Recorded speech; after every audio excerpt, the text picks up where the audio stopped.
they're still coming on, so we'll wait another 30 seconds or so. Okay.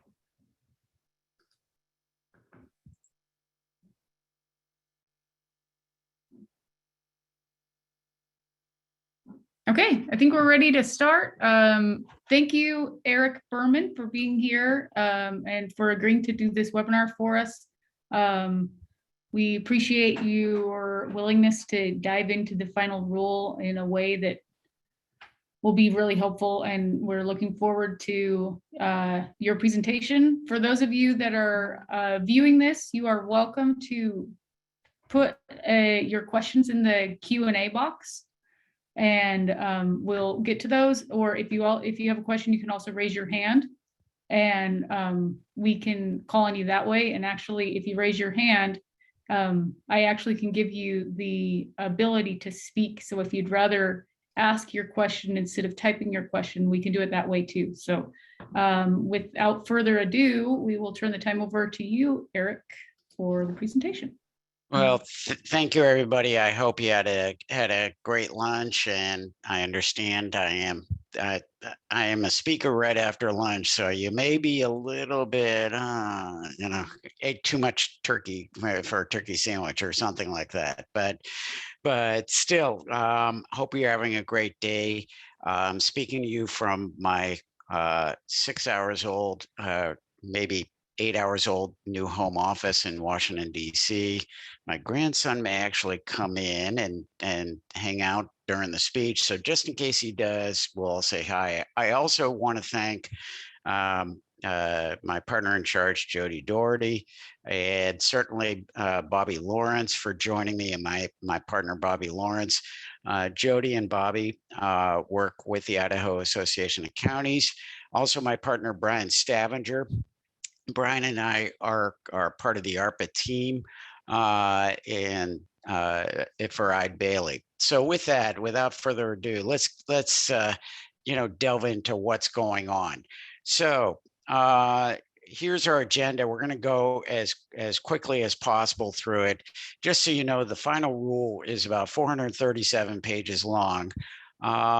It's a little tough to do in less than an hour, but we'll hit some of the highlights, and certainly as we go on, and certainly over the next few years during the period of performance for the American Rescue Plan Act, if there's any questions you have, certainly just ask Bobby, Jody, myself, and Brian.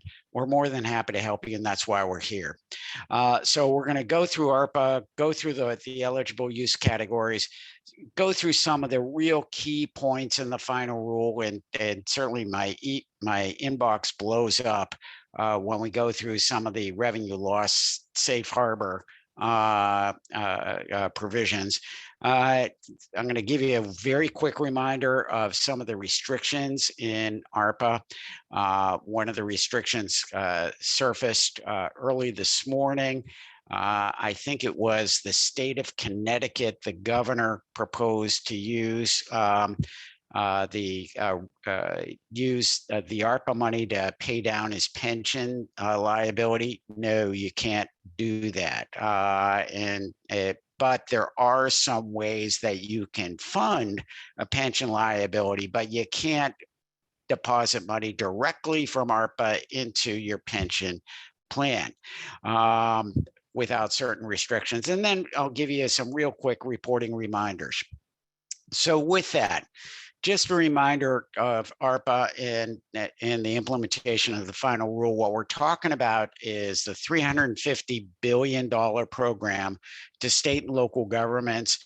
Also, tribal nations have funds in their territories, and it's all basically to respond to the economic issues involving COVID-19. Yes, it seems that we're emerging from COVID-19 here in Washington, D.C., among the most restrictive places for masking and so on. They're lifting mask restrictions coming up the end of the month. And they're doing the same in Massachusetts, where I normally am at. They're starting to do so next week. And so it seems like we've pretty much, made it over the hump. The goal of ARPA is, as it has been since the act was passed, was to fight the pandemic, to provide support to families and businesses in terms of economic support, because a lot of folks have lost their livelihoods. Simply because of simply because of COVID. There are provisions in there for the public sector, including maintenance of public services, and also real targeted investments that are embedded in the act, for economic growth, especially in the leisure and hospitality industries that were, devastated by COVID-19. Certainly, if you watch some of the opinion shows that are on, and certainly during the Super Bowl, it seemed like every other commercial was for a cruise line company. And guess what? Guess who's paying for those commercials? It's probably you and I, for Virgin Cruises and Holland America and so on. I'm sure that's partially funded by American Rescue Plan funds. The interim final rule was issued in May of last year. The problem is that it was draft, and US Treasury really wanted to get things going rather than hold off until the final rule was made.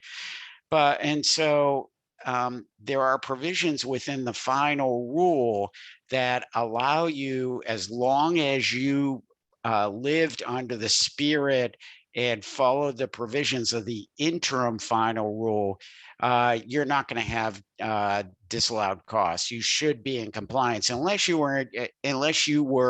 had disallowed activities in accordance with the interim final rule. And as such, you can early implement the final rule. It is due to be implemented this upcoming April 1st, but US Treasury said as long as you're following the interim rule, the final rule is okay. And so again, a lot of flexibility. Here are the 4 eligible use categories. First is to replace public sector revenue to fund services, but also there is a new provision that is within the final rule, which may be a lot more flexible in terms of your services that you provide as a county. Second is to support the public health and economic response for COVID-19, and it's again funding things that really were damaged economically. The next phase is providing premium pay for eligible workers providing essential work. You'll hear over the next few minutes that the premium pay provisions, in my mind, are easier to understand and easier to implement than what was included in the interim final rule. And it'll eliminate, the folks, for example, in Iowa, who gave themselves raises in the governor's office, and the folks in Michigan who were the county commissioners giving themselves raises. The framework essentially makes it pretty clear as to who is performing essential work and who's eligible and so on. And then finally, there's these targeted investments in water, sewer, and broadband infrastructure, but they become a little bit more flexible in the final rule. So the first phase that we're going to talk about is to replace public sector revenue to fund essential services and to fund overall services in the public sector, and that includes your services that you're providing from the county. It's okay to use the fiscal recovery funds for state and local fiscal recovery funds to fund revenue up to the amount of revenue loss. And that was in the interim final rule, but now, as we're going to see over the next few minutes, it's become a little bit more flexible in the final rule.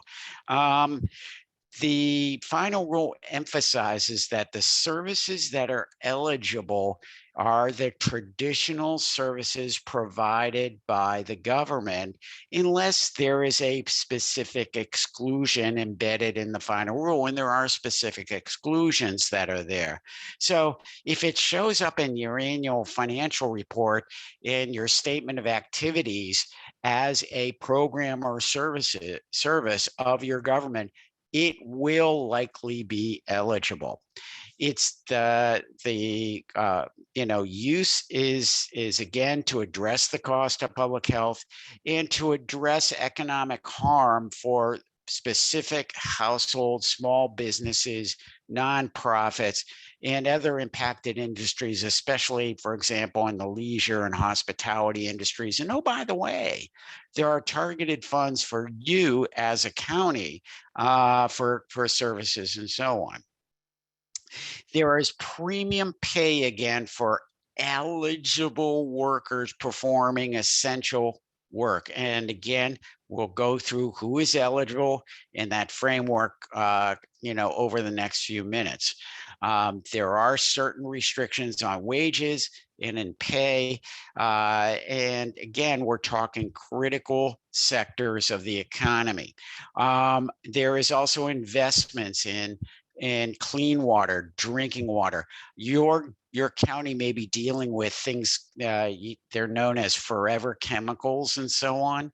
And I know certainly out west, it's all over the place. Here in Washington, D.C., actually over my left-hand shoulder, they're starting a sewer project in Rock Creek Park starting tomorrow to clean up a little bit of a culvert issue that's there, which is funded by the American Rescue Plan. It's actually going through the National Park Service because that's a national park.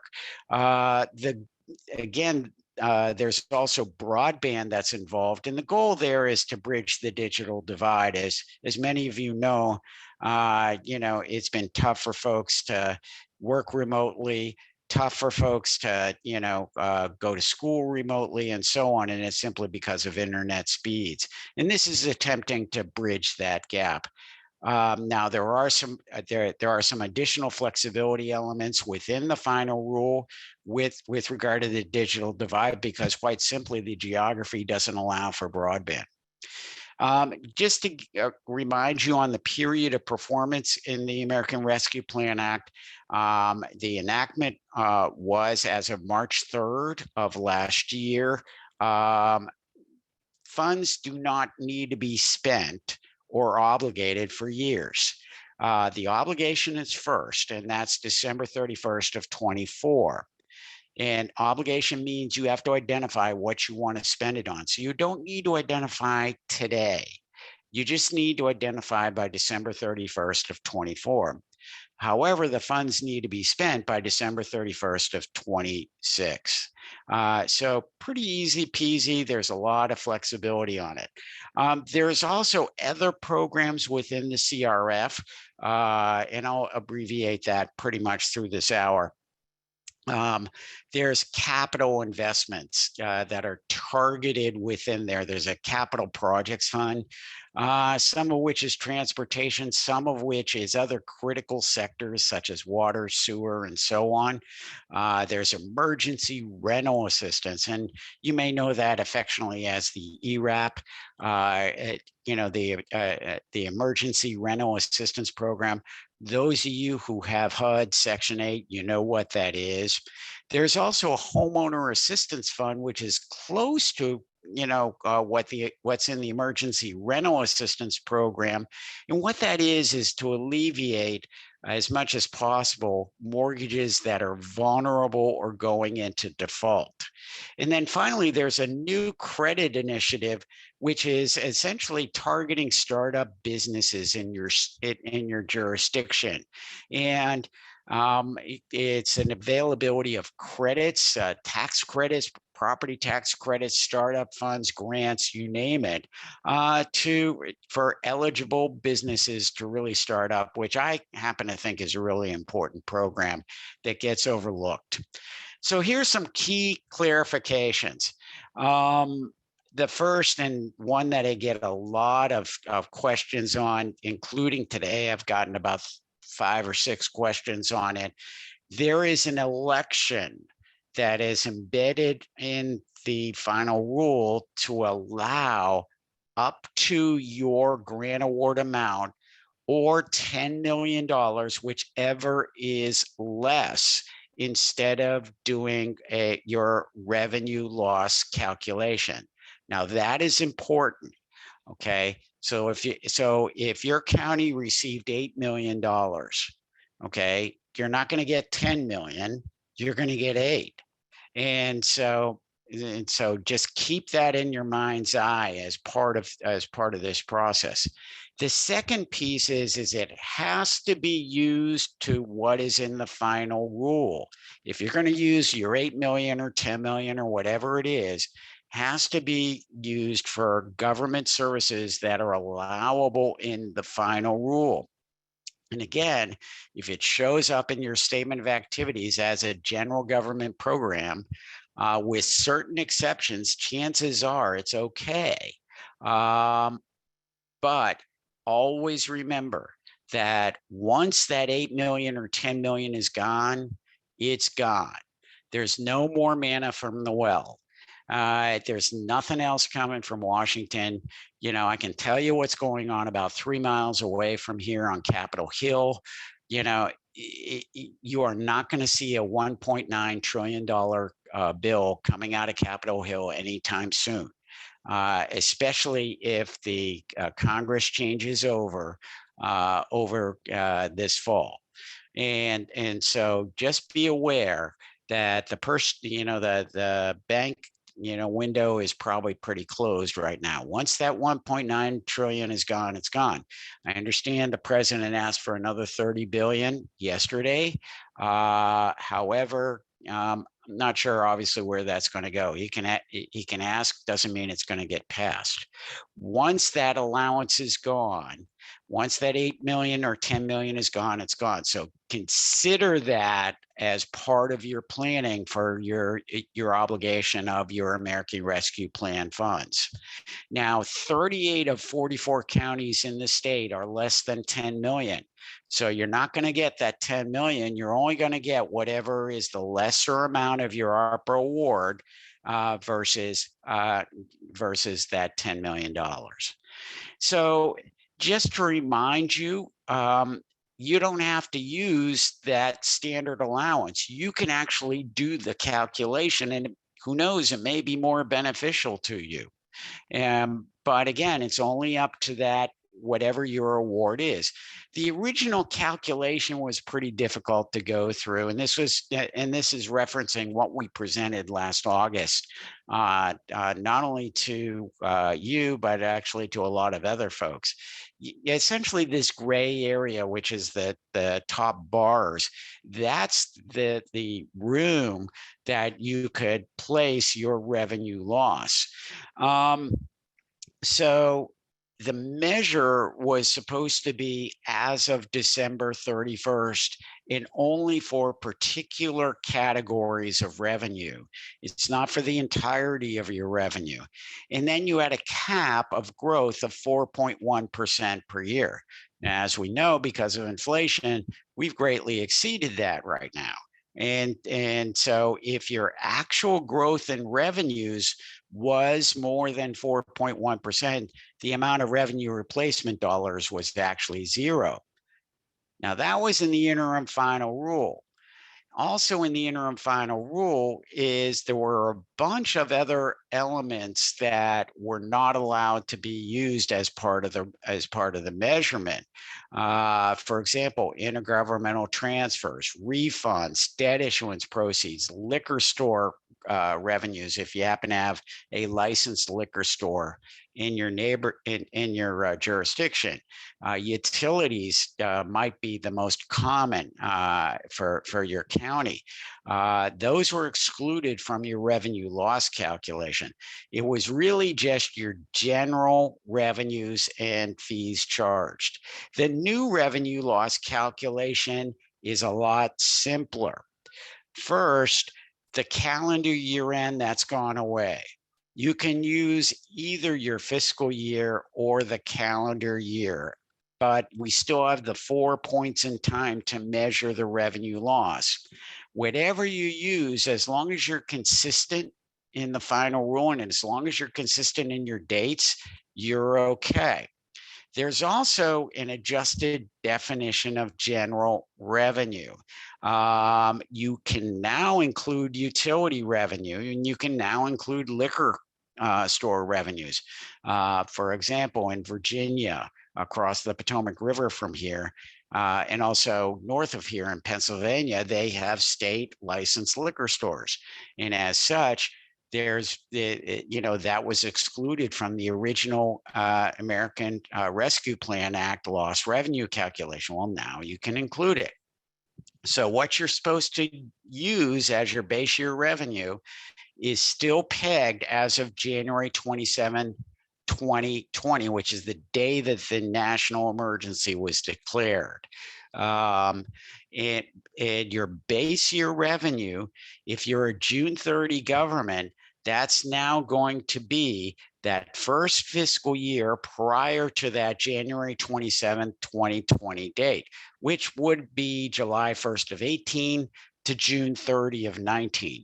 That's now your base year revenue, and that's where you start your calculation of your revenue loss. And so you're going to look back for 3 additional years. You're going to look back to 2017, 2018, and 2019, again, doing the June 30 date. And you can now align the actual numbers to your fiscal year end. So just pull out your annual financial report that's audited, align it to there, you should be okay. However, the growth adjustment was adjusted. And the growth adjustment is now 5.2% instead of 4.1%. You can blame inflation on that one. And that's what the Treasury did. They said, you know what, we're having inflation, we're going to raise the revenue adjustment, even though it's backdated back to when there was no inflation. That may provide you a lot more flexibility than the standard allowance, but you have to almost run it, in and of yourself before you figure that out.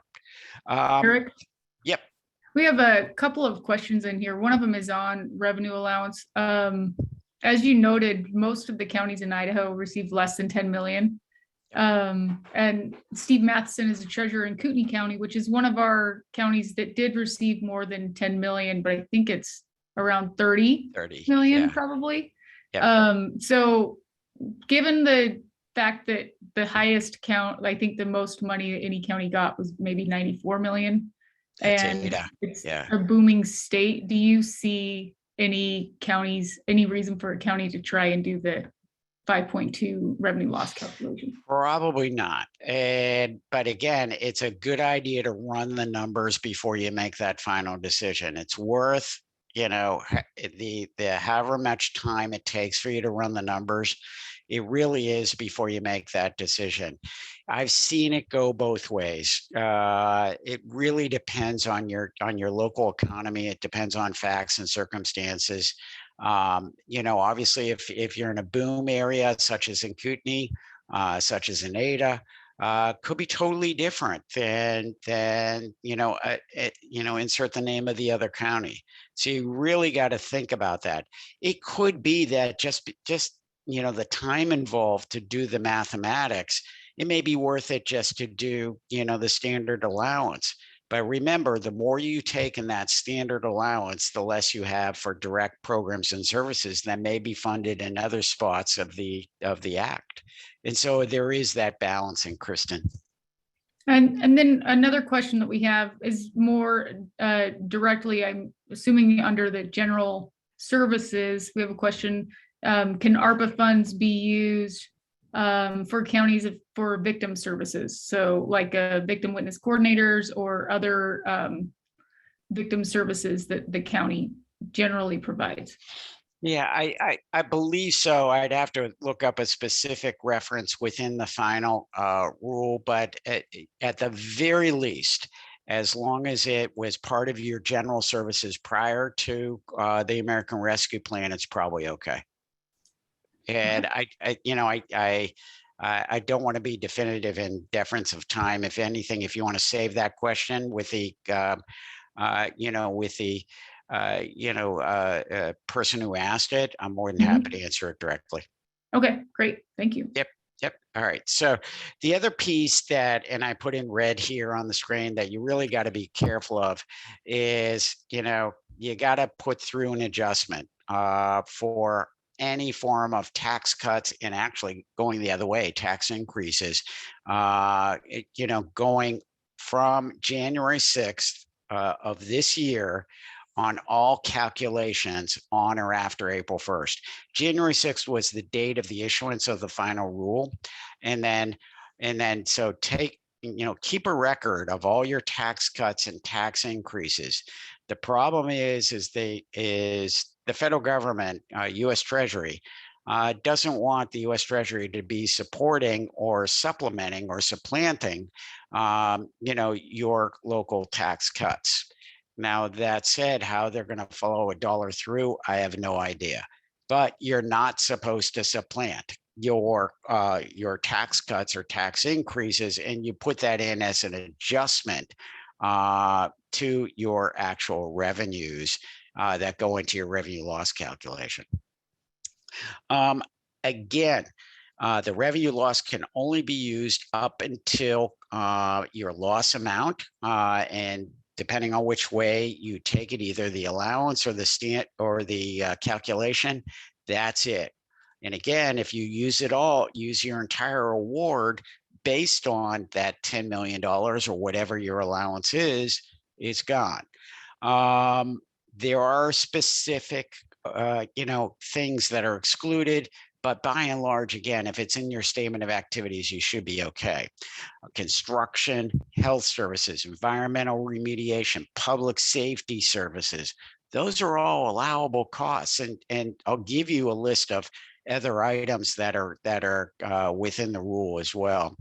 The other piece is supporting the public health and economic response. A lot of areas are simplified.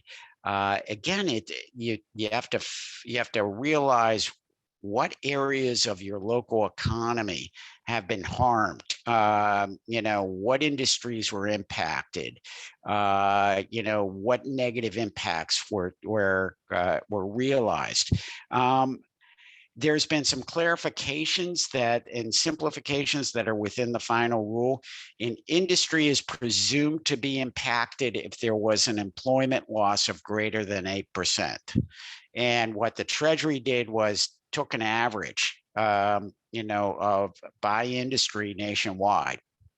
And they said, okay, if the 3 months prior to March of 2020 seasonally adjusted, in comparison, that's where you benchmark against.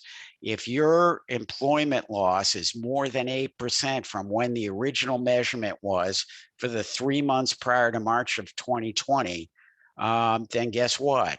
That is an industry that was impacted by COVID-19, and as such, you can use ARPA funds to provide relief for those particular industries in particular programs once that class has been identified. Another way to identify is what was your median income loss, and there's been, again, this simplification. US Treasury put up a tool which is down to the county level, and you can click on this box that's here, and I think we'll provide the PDF of the slides, so you can click on that link and you can do a drop down of your individual county. It's a massive Excel file, and this one I did for Eide County, and it shows, okay, what is your average, your area median income for the county, and it's based on the size of the household. So if there's 3 people in the household, in Eide County, low income threshold is 40,626, it says, and then for moderate income, it's 65,880. So your target is less than that for any form of relief directly to households. And again, this is straight out of US Treasury, US HHS, HUD. They all work together to come up with this information, and it's freely available on the Treasury's website. Here is what you can use it on. Again, once we send out a PDF, and I think we'll send out a PDF of this, once you get it, circle this page, dog ear it. This is, if you take a look at what's here, it's pretty much what's in the interim final rule, and it's also pretty flexible in terms of what you can use it on. One that is important, I think, is technical assistance, and that's kind of what we're doing today. For those who have county hospitals, telemedicine, medical care, technology and enforcement efforts, and then support to small businesses, not-for-profits, and so on. And again, there is community assistance that's available, survivors benefits, paid family medical leave act funding, child care, learning loss, and so on. There's, again, a lot of flexibility that I think is embedded within the final rule that really may help out your local community. Health disparities, fostering healthy communities, educational disparities, small businesses, directly impacted industries, and again, travel and tourism and so on. The one I focus in on is really on the right-hand side, and that's public sector capacity and workforce. There is a massive new initiative in the final rule that allows us to increase our workforces by 7.5% and have them funded by have the increase funded by the American Rescue Plan. And I'll show you how to do it in a second, or to avoid layoffs or retraining or retaining incentives. So I'm kind of focusing on this right-hand side here.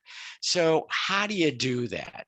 So let's say your county prior to the pandemic had 1,000 FTEs, both filled and unfilled. And I'm sure you're less than 1,000 FTEs, but I figured, let's just round up. Okay, so let's say you had 1,000 FTEs. You take that baseline and multiply it with an additional 7.5%. So 1,000 times 1.075 is 1,075 FTEs. That's our adjusted pre-pandemic baseline, and that is our cap that we can go. Now, then the day the American Rescue Plan Act was passed was March 3rd. So that's our second snapshot day. So let's take our FTEs as of March 3rd, and that's both filled and unfilled. And let's see what the difference is. But guess what? We can exclude the FTEs that are dedicated to remediating the COVID-19 emergency. So let's say that you have 50 FTEs that are working at the county hospital. And again, these numbers are just pulled out of the air.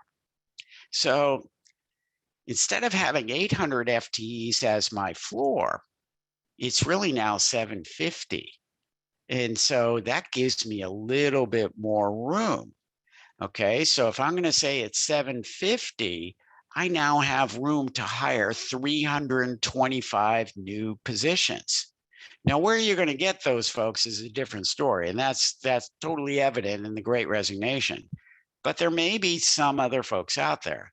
Now, obviously, you don't need to include those folks that are responding to the COVID-19 emergency, and so you narrow by that amount.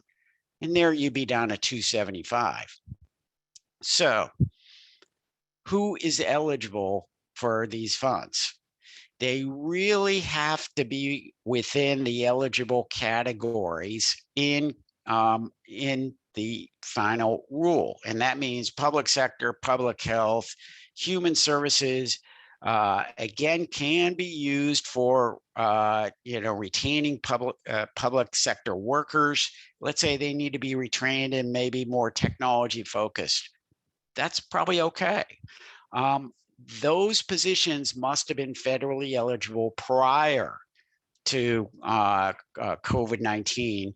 And as long as they're federally allowable, you're okay.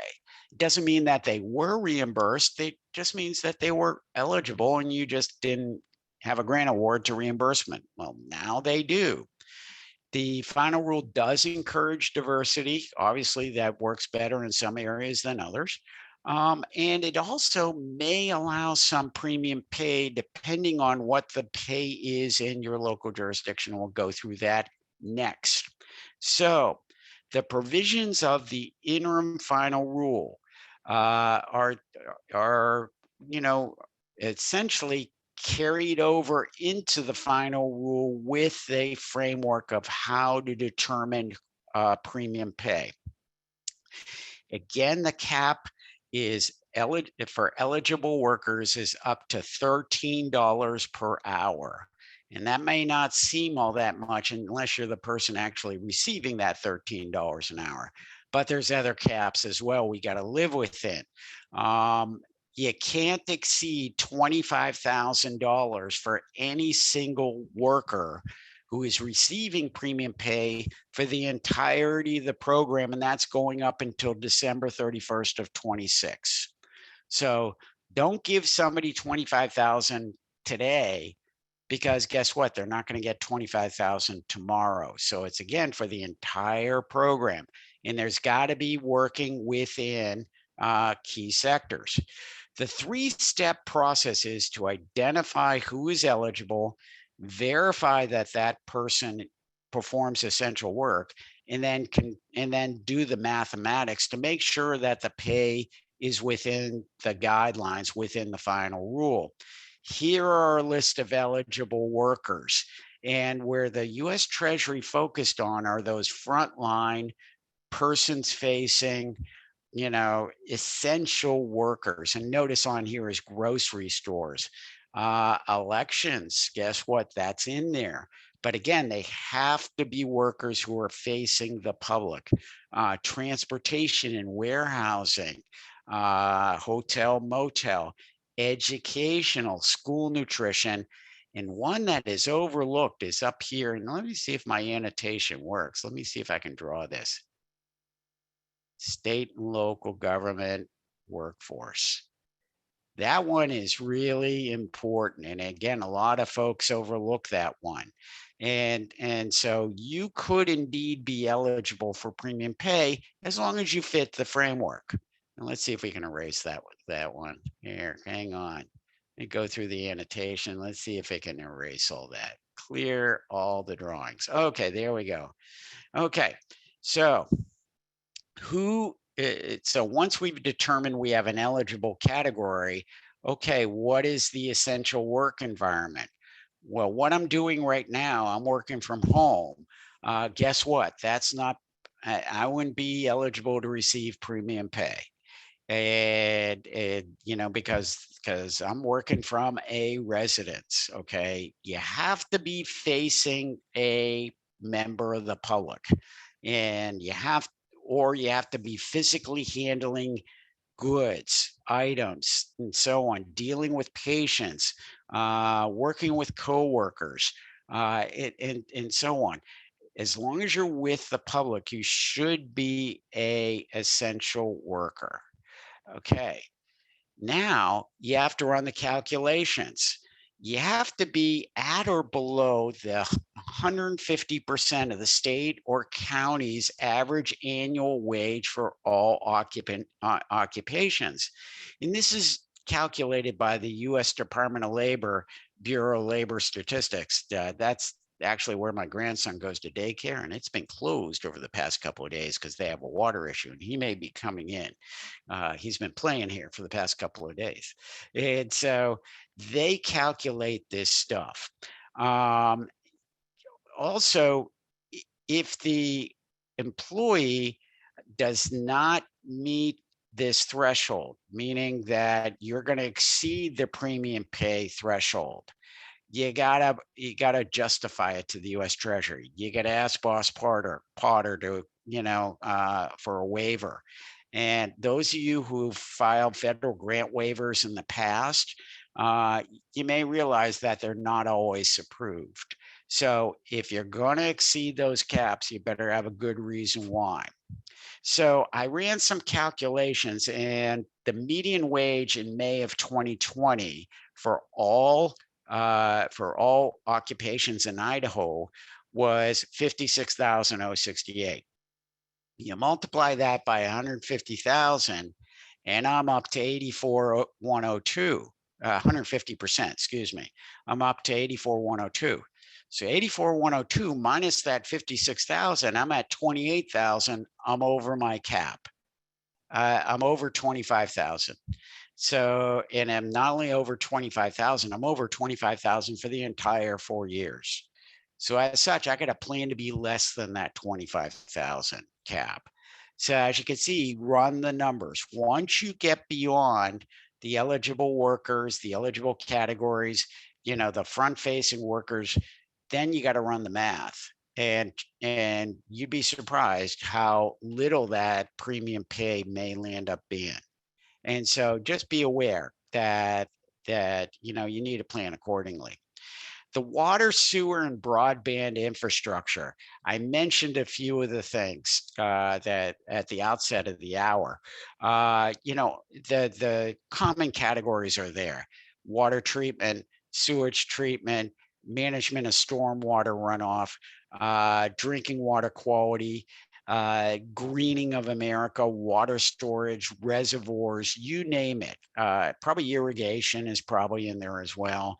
Lead pipes, recycling of water, which is what they do a lot, especially out west. In California, they recycle water. There's a bunch of eligible categories. As long as they're mentioned within the state revolving fund language at EPA, and that is 66.458 and 66.468, those are the assistance numbers. As long as they're mentioned in there, they're probably okay, but there's new usage that's within the final rule. Focusing on lead remediation, and you can thank Flint, Michigan for bringing this up up to speed. I'm sure there's lead all through public facilities all over the country. Stormwater is really, really huge, especially on the coasts. Another lead story in our morning paper in Boston was the fact that ocean rise will probably be as much as 7 to 16 feet by 2050 in Boston. The city is at sea level, which means that there's going to be a little bit of a challenge there. Billions of dollars of property may be underwater, and it's 2022. They're saying by 2050. That's not a lot of time. Another one where there's a new usage, and again, this is the PFAS, the forever chemicals, residential wells, and out west, and certainly here in the east, there are lots of problems with forever chemicals. That is now ineligible use. And then dams and reservoirs that are targeted for water storage, and those targets are embedded in the act. Let's advance this one. The broadband one was a little bit of a challenge within the final rule. There is also a framework that is now embedded in the final rule rather than in the interim final rule. Again, the project has to be designed to be high speed as long as the topography, geography is available. There are many, many areas of the country that just don't have the ability to do high-speed internet. And so as long as the project is designed in a way that gives us highest speed possible, it's probably going to be okay. Also remember, there's going to be funding within the infrastructure Act, the American Infrastructure Investment and Jobs Act. There's plenty of funding for broadband infrastructure in there, as well as for cybersecurity infrastructure. And so you may want to gauge, what other pots of money are available if the American Rescue Plan Money Act funding is not available for you. There are certain restrictions that are in there. The 5 do nots are at the bottom of the page here. Don't pay your debt service directly out of ARPA funds. Do not fund stabilization or reserves or rainy day funds out of the American Rescue Plan funds. Don't use the funds to pay for court judgments. And there have been cases where folks have tried to do that. One that is brand new in the final rule is you cannot undermine CDC guidance and recommendations. I don't want to explore that politically or whatever. You can insert whatever you think that means, but that is the language that is within the final rule. You cannot undermine the CDC and use American Rescue Plan funds to pay for that undermining. Also, if you violate the uniform guidance, and if there's a conflict of interest that is identified under the uniform guidance rules or any other laws and regulations in your jurisdiction, like, for example, let's say part of the American Rescue Plan funds were being used to lease property from your brother. If that's the case, that's probably going to be a disallowed cost for the American Rescue Plan. You cannot deposit funds directly into your pension plan except if you're a tribal nation.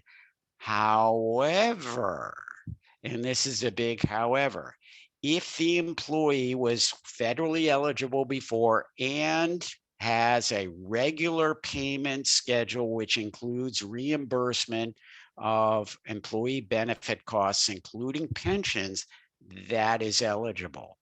Also, OPEB can be funded out of American Rescue Plan funds. Again, though, you can't commingle with pension stuff. Also, you can't be using American Rescue Plan funds as matching dollars unless the final rule lists the OKs. You can't use it for children's health insurance. You can't use it for required matches in the Infrastructure Act and so on. Reporting, the next reporting is due April 30th, which is 1 month after the quarter for counties and so on.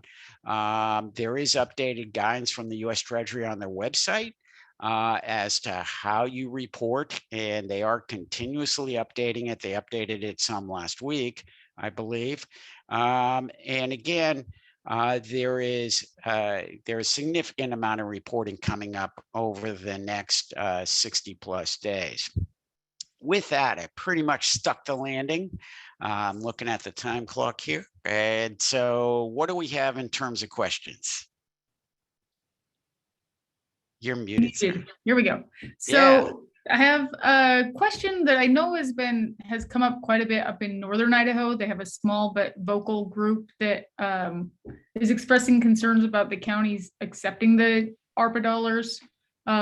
There's fear that it would mean that an executive order involving existing or future vaccines or mask mandates would have to be followed if the dollars are accepted. I know that most of our counties feel confident in the legal perspective that those concerns are misguided, but they're wondering, are you aware of any other counties in other parts of the nation that are dealing with similar concerns? That's the first I heard on that. The one thing that I would be concerned with is using ARPA dollars to circumvent CDC guidelines. And that's pretty explicit in the final rule. And you have to realize that the interim final rule allowed for questions, and the US Treasury received thousands of questions. And they adjudicated those as part of the drafting of the final rule. And they put in their rationality as to why they chose one way versus another. And since the rule is in the Federal Register, it has a force of law, unless Congress overturns it. And there could be a court case that overturns it. I have not heard any other county or jurisdiction that wants to accept ARPA dollars to overturn what is science coming out of the CDC or any sort of form of other guidance coming out of the CDC. But again, that's why we have a third branch of government. Okay, we have another question, and maybe you just covered it, but it's about the undermining the CDC. Asked, is this related to the Arizona recoupment issue, which I'm not familiar with, and how does that relate if there are future CDC guidelines that become problematic after acceptance of the funds? Yeah, go ahead. Yeah, I'm not familiar with the explicit details of what happened in Arizona. I think you'd have to talk to your general counsel on that. Okay. Okay, we have some more questions here. Have a county that's in the process of building a security entrance to their courthouse. It was built in 1940, National Registry. Are the costs associated with this project eligible? It probably is, because it's used for public services. It's used for security. It's probably used for historical rehab. Who knows if there's asbestos involved with it? If there's asbestos involved, it's a health issue. And certainly, or formaldehyde, for example, it becomes a health issue. I bet you that's eligible. You may want to provide a written justification just in case US Treasury asks. Okay, another similar question. We have a county that has been saving up. Their courthouse is not ADA compliant, and they need a elevator in order to get to that point. Would this ARPA money be an eligible use for that? Probably, and probably because it's rehab and facilities. And so, yeah, I could easily see that. I mean, certainly it's a huge issue. I mean, where I normally am at in Boston, Massachusetts, most of the public, the newest public buildings are 60 years old, and they're not ADA compliant. And slowly but surely they're getting ADA compliant. I mean, the State House is just reopening from the pandemic, and the State House was built in the 1780s. And so, and that's the new State House, not the old State House. And so it's not ADA compliant. And I know they're using ARPA funds to rehab the place. Okay. All right, there is another question here. What about funding for health districts, for public health districts? Our counties provide all of the funding for public health districts in Idaho. Would that be an eligible use? Probably, probably if they're there to, fight the pandemic or any other, stuff. I mean, PPE, medical supplies, testing, medical personnel, those are all eligible costs. Okay. Yep. And then there was some question about whether or not what you can use match dollars for. Said a question, did you say that we can't use ARPA dollars as match dollars for a broadband project? I think you were talking about the Infrastructure and Jobs Act. Yeah, the Infrastructure and Jobs Act. Right.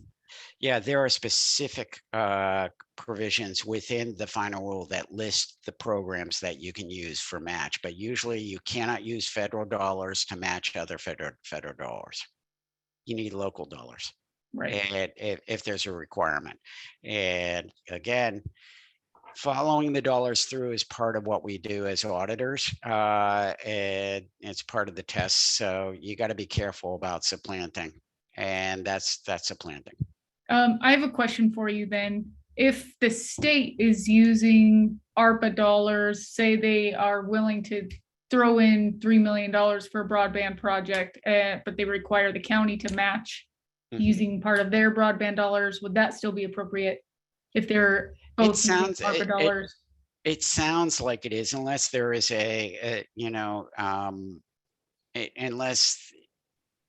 well, yeah, it probably sounds like it is. I think there probably have to be a written justification just in somebody's files, just in case US Treasury asks, but it sounds pretty good. Again, I can't be more definitive without understanding the entire program. Sure.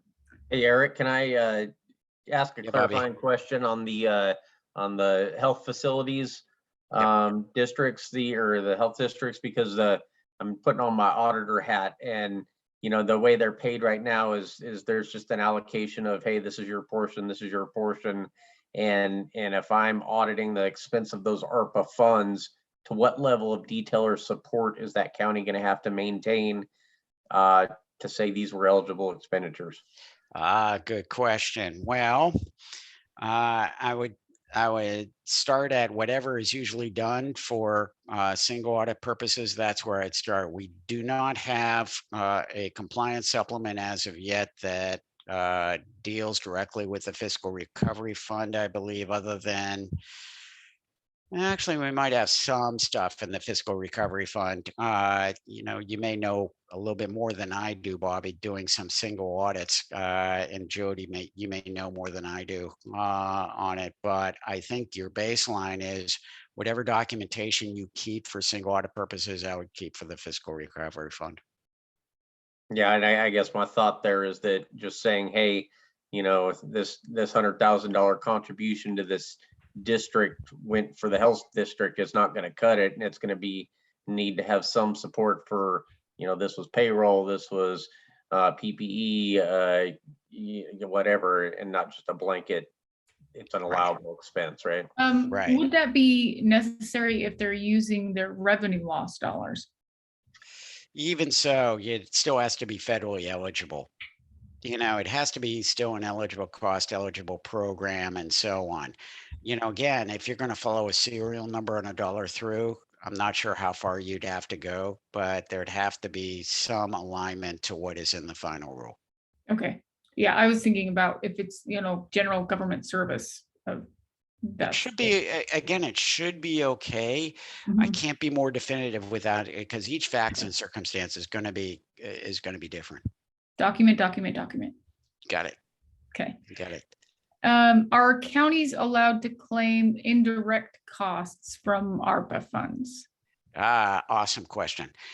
As long as you have an approved indirect cost plan that was developed and and prepared in accordance with what's in the compliance supplement, what's in the uniform guidance, should be okay.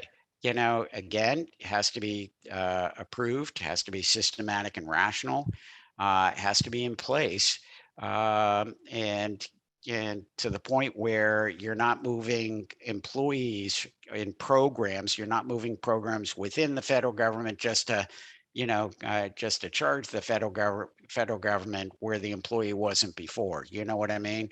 You can't do a shell game. And when I was a controller, I had to prepare 91 of these.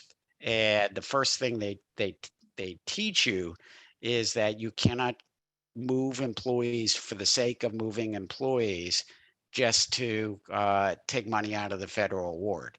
They have to be federally eligible. The programs have to be federally eligible and has to be reasonable in accordance with your prior plan. So yes, you can file for indirect costs as long as it's federally approved. Is the report that's due on April 30th available to view now?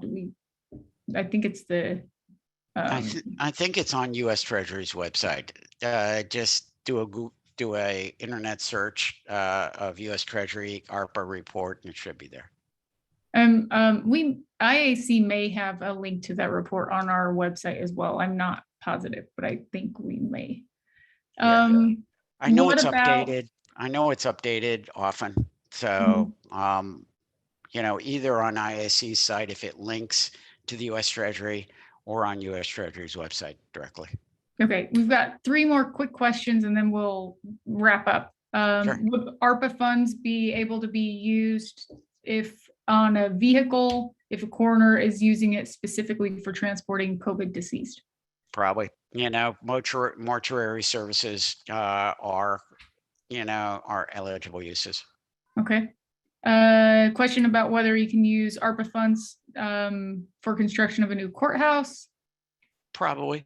Again, as long as it's a general purpose. Again, and there are provisions within the final rule that basically say anything over $1 million, you have to have written justification.